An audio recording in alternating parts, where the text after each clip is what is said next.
Well, we're halfway through the season of The Last of Us season 2, and honestly, it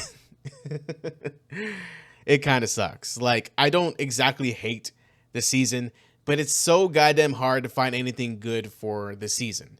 Like, don't get me wrong, some minor changes they made were pretty goddamn good, like how Joel's identity was revealed in the way they did made more sense, like the set pieces, some like, rough diamonds here and there, and it's it's I'm not gonna say it's terrible. I'm never gonna say this series or this season is terrible because they did some interesting stuff, right?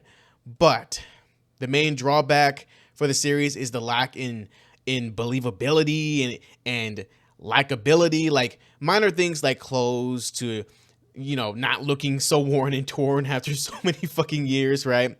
The fight's not exactly being the best or believable. Ellie being more of an asshole in here than the game, extremely reckless, and her dialogue not being the best either. Unfortunately, Bella, in my opinion, cannot carry the show like Pedro did, but at least she has some help with her supporting cast. Now, the relationship between Ellie and Dina not being established already and it being in that weird limbo where Ellie tries to hide her crush on her, but everyone already fucking knows how she feels about Dina, and Dina already knows how she feels about her. So it's kind of frustrating that they made it this way because and like as we see now, they just wasted so much fucking time and so much runtime too, and just so much effort just to get to a place where the two characters, were already at the opening of the game. So it's irritating, right? Especially when people already know from the game that they are together, that they are a thing. And I understand them trying to build up this relationship in our very eyes, but they didn't need to fucking do that, especially with how everything unfolds in the story, how everything doesn't feel like a revenge journey. It feels like a girl's trip to fucking Seattle, right? Okay, I'm getting way too ahead of myself, but let's talk about the Battle of Jackson. Really fucking cool. Let's talk about Tommy. He's really fucking cool too. He went crazy, he went ham, and so far, right, him not really doing anything after Joel's death, us not really seeing him truly mourn his brother because of the fucking 3 month time skip bothered the fuck out of me, right? And of course, spoilers, like Ellie and Dina go off to go avenge Joel, which in the games it was Tommy who went out to go find them. I'm pretty sure. My memory is fucking hazy at this point because I just want to be objective and focused on the show. But it was Ellie and Dina going off to go find Tommy, right? And seeing his handiwork. So I was thinking like, what if Tommy at the, discouragement of his wife, still went anyway with Dina and Ellie, right? But they would get separated due to some conflict, right? And they would have to try to find each other in Seattle, right? Like that would make sense. That would have been incredibly cool and fun, right? And it would have made the stakes even higher because now that they're just by themselves and no one really knows like that they're there at all, right? There's no stakes. Like I would have thought like what was it, episode 3 when that dude, I think it was Miguel, I don't even remember, right? That dude was staking out, making sure everybody was where they're at, making sure there's nobody like coming up. If he had seen Ellie and Dina, but they didn't have any sort of stakes at all. Like it's just stupid and frustrating that so far there's really no grit, seriousness or tension or anything, right? So far, right? Of course, episode 4, they're finally seeing like the remnants of battle between the Scars and Abby's whole group, the bigger group, to be exact, right? But they haven't really been thrown into the shit, right? Of course, they sort of got into it a little bit with a little skirmish in the building before going into the train station, and infected, invading it and fucking up the WLF. I'm pretty sure it's, it's the WLF, the Wolf Unit or whatever. And them getting shit on, right? And like that whole moment, I'll get to it in a moment, but Jesus Christ.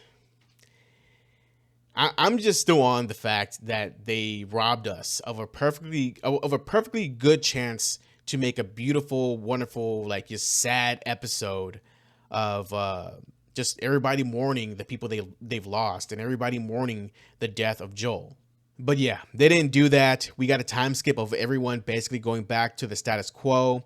Ellie faking herself being okay, which is, not really convincing, by the way. She just, very, like she's like that sarcastic asshole, right? That fakes being fine, right? Which, I'm not faulting her for trying to put up this front of trying to be fine. But we all know, she's not, right? She's had a good scene where, she was crying in Joel's closet, smelling his clothes. I thought that was pretty much the only good scene of Ellie grieving, right? I think at the very end when she put coffee beans on his grave, I thought it was cool. I thought it was fine, a nice little touch. But it didn't really elicit any emotion from me, right, at all. So just the way they're portraying everything just is not conjuring that much emotion from me, right? And I'm somebody that wants to feel, right? I want to feel what these characters feel. I want to go ahead and mourn this character as well. But when I don't really see that being portrayed from much of the supporting cast and the main characters themselves, besides, hey, we're gonna go ahead and fuck these guys up, and that's really it. It just doesn't elicit, anything from me, right? If that makes any sense. So with episode 1, let's just go through the episodes, right? Episode 1 was okay, setting up the status quo, what's going on, the relationships between everybody, what's going on, right? Episode 2 got rid of its best asset, like really, really quickly. Ever since this point, we haven't seen Abby at all as just one of her crew. Pretty sure it's Miguel on that fucking tower in Seattle in episode 3. But that's about it. And episode 3 itself, with the time skip, felt like a wasted opportunity to, show true emotion from the cast. The speech by Ellie to the council and everybody felt like it was still a child reading it out loud. Of course, she never went to proper school or anything like that. It was just, it felt like somebody reading something off a piece of paper that they had to do, right? That they had to do for a passing grade, right? It didn't feel like it had true emotion portraying it, right? Like the actual speech itself wasn't bad. It wasn't bad. Like the actual words coming out of Bella's mouth weren't bad at all, right? I actually kind of enjoyed the actual speech itself, right? But everyone knew this is Abby, not Abby. This is Ellie, right? I'm getting my cast and people mixed up because, apparently Abby looks like Ellie more than Ellie, so don't fucking remind me. But okay. I think everyone knew, especially the people that know Ellie, that, this whole thing about justice isn't her at all. She's a very vengeful and immature person. And she's just saying all this just to go ahead and get the support to send out a team to kill the people that killed Joel, right? Which I can't really fault her for. But it could have been done better. There wasn't really much emotion portrayed through her voice. Like there weren't really any tears. There weren't really. It didn't really elicit a desire to save Joel and like sway my mind from logical to emotion at all, right? Because logically, right? Why would we send our best people to Seattle, of all places, while we're still being, like licking our wounds and stuff, right? So it's, it doesn't sway my mind from the logical at all, which is a big fault. Of course, the council denied the motion, of course, because, it's a logical decision. The guy who pushed the guy that Joel pushed hard onto the ground, like fucked his shit up. I'm still talking about that. That shit was nuts, right? Pedro did not have to do all that. It was kind of funny. Apparently he fucked up his leg or something, but whatever, right? The same guy at the meeting basically called everybody out for being pussies because they didn't go ahead, like they're not trying to avenge one of their own, right? And of course, Ellie's speech made a good point that everybody there is family, and if anybody went ahead and messed with them, went ahead and hurt them, they would want to go ahead and support them and get justice for whatever has happened, right? Good speech, like I said, just not told the best with the best emotion, right? That's just my opinion. You can always agree with that. Yeah, but this same guy helps her and Dina fuck off out of Jackson to go to Seattle, right? He does help her. He does seem really genuine, even on the second episode when he's trying to make up for his dumbass words when he said at the party.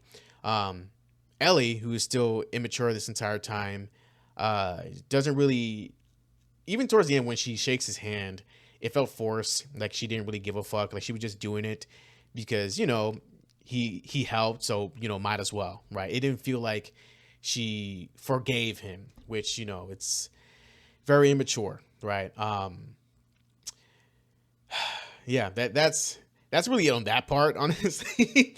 The whole ride to Seattle somehow being uneventful, no infected, no bandits. It was just fucking bizarre, right? Like how do you not encounter anybody, right? Then them establishing Dina being straight just for episode 4 to have her reveal she's pregnant, then immediately get into a finger blasting session with Ellie is fucking wild. Her arm is still infected. I'm just saying, like it's really weird, right? Like this entire journey to avenge Joel feels like a girl's trip, and whatever happens on the trip stays on the trip, sort of situation. Like this trip to Seattle feels like it doesn't feel serious, right? Instead of going with the attitude you'd expect from someone going off to try and kill a whole group to avenge your father figure. The energy from episode 2, with the anger and desperation to kill Abby and her group is not even here, right? What's going to happen? What are they going to do? When she sees one of them, she's going to flip a switch and just immediately turn into the fucking Terminator. Like, I really hope they don't do that. They treat it like any other objective when this should have been an emotional journey for Ellie and sort of be like her downfall of slowly losing everything, because that's one of the big points they try to hammer in the second game, that going on this path will go ahead and have you lose everything, which it's a very real thing that can happen, right? The path of being vengeful can have you lose everything, right? But I feel like them going ahead and having everybody lose everything in the game itself was valid to a degree, right? Like initially trying to do it in the beginning, I think that should have been fine, right? But towards the end, when everyone's like leaving Tommy and Ellie being by herself and everything, I'm just like sitting there like it's not like this world is fucked, right? I don't know, like why are you like so hung up on the idea of revenge bad? Like of course throughout the game we see Ellie destroy like armies of people, and we've seen we haven't seen, we've seen like the aftermath of Tommy's carnage, right? But it's just weird, right? It's just, I feel like if we were in control, of course, we would have gotten everything done. We would have gone home, happy family, happy ending, whatever, right? But of course, the narrative did not let us have that. I can't fucking speak apparently. Like I gotta drink more water.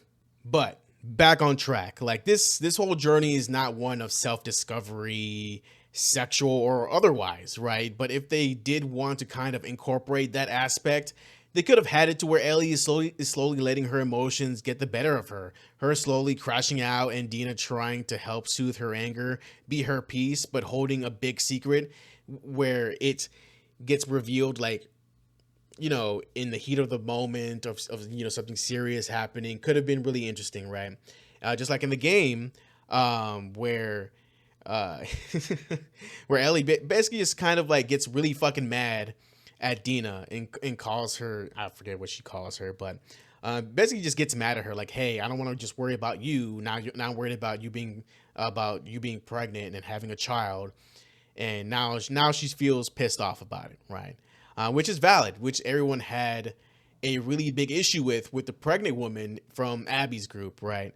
So it's just, if they would have had it to where Ellie figures out that she's pregnant and she's getting something from her bag or whatever and finds the pregnancy test and ask her about it and it's revealed, and after Ellie is crashing out, destroyed all those guys in that tower, right? And she's losing her grip on her composure, and Dina's there to help out and keep her steady. But after finding that and realizing that she's carrying a child, for one, that's another stressful part of what's going on. She's also tied with somebody else in a way that she can never be tied to. So in a way, it would feel like a betrayal for Ellie, and not this whole I'm gonna be a dad thing. And I've seen some people try to spin it, saying, "Oh, the only real important person in her life was Joel." So her saying that is much deeper than that. Like she can be the Joel or like the dad of this child, right? And there was no anger, no anything. She full on just claims the baby, right? And then and Jesse's like just mentioned here and there, right? Which is fucking wild. I think people are stretching that more. I'm pretty sure that was just a joke. Man, if it wasn't, it just leads to a whole different can of worms of people being divisive and arguing and all this other shit, right? I personally don't give a shit, but the entire scene in itself was not good. So it's just like that episode 4 was just wild, man. In the same episode as well, this is like more of like the good parts of the episode, where we have like a sort of origin story for the WLF. I'm pretty sure this guy's name is Isaac. He betrays Fedra to go ahead and blow them up, blows up Josh Peck, and yeah, he's gone. And I guess like he teams up with the people of Seattle and creates their own unit called the WLF. I'm pretty sure or they were already created and he basically made them better. Whatever, right? He's the ringleader, I suppose. And yeah, it's cool, I guess. It's one of the better parts of this episode, right?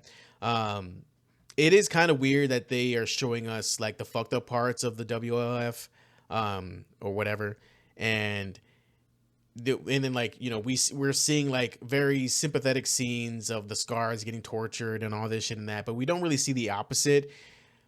Kind of, we seen like some guys being strung up in this episode from the WLF, and yeah, I mean like fair game, I suppose, because both sides are just fucking wildin', man. Like again, don't get me wrong, like this shit right here, whether the Scars were portrayed this way or not, doesn't even need to just be just the Scars or whatever. It's something I'd expect in an apocalypse. The world is fucked. It has ended. And it is not pretty.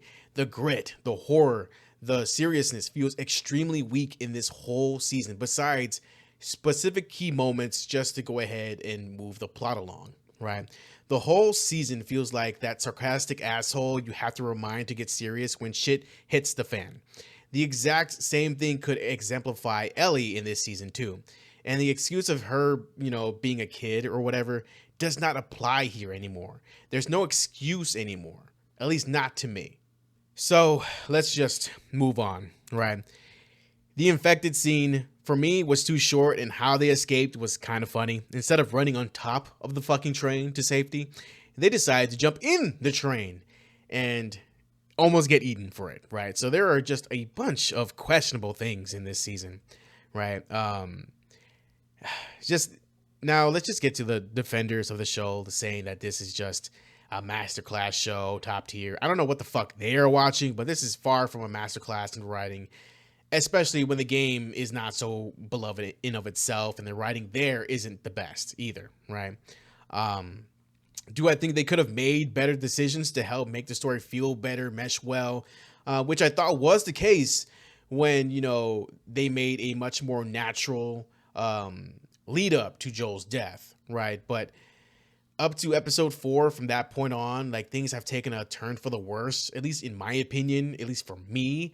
And people, including myself, prefer the game set of events after Joel's death than the show's.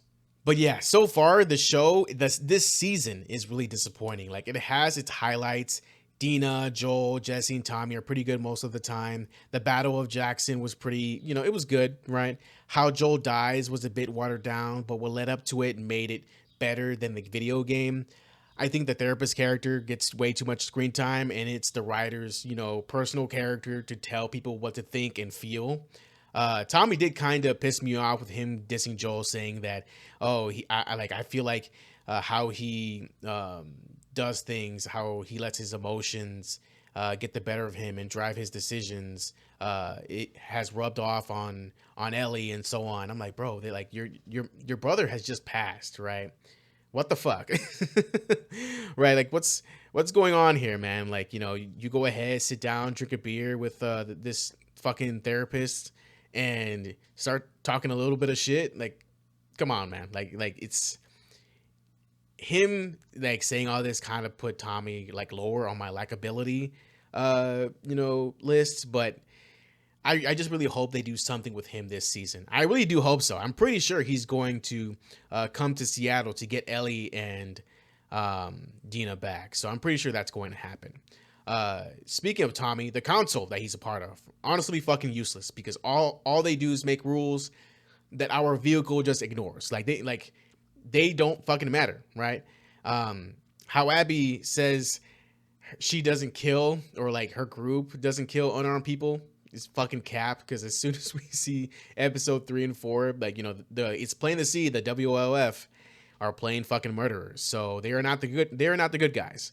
The only one that we like is gone. Like, the only character that's on the spectrum of being either good or bad, like in the middle, of course, is gone. And our vehicle in this whole fucked up, world and story is getting increasingly unlikable and or enjoyable as the season goes by. So that's just unfortunate.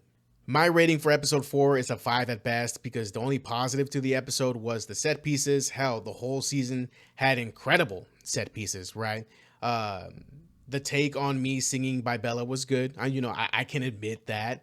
I just wish the story and narrative that had these scenes and places in play were done better.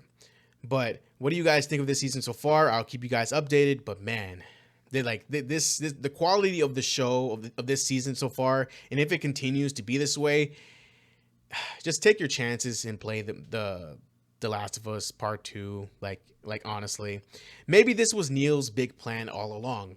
Create a shittier version of his game and characters to market The Last of Us 2 for the next few years with remasters and remakes, right? I doubt it, that's the case, but whatever, right? Whole season so far is a 5 or a 6 for me right now. My wife has checked out after Pedro died, and so many people have done so, has done the same thing, right? The different factors against this show keeps growing, and who knows where it'll stand at the very end. Tell me your thoughts on the season so far. This has been SinnerMan. Subscribe and follow for more content, and see you guys next time. Stay healthy, mentally, emotionally, and physically, and see you guys next time. But side note, man, that GTA trailer, am I right?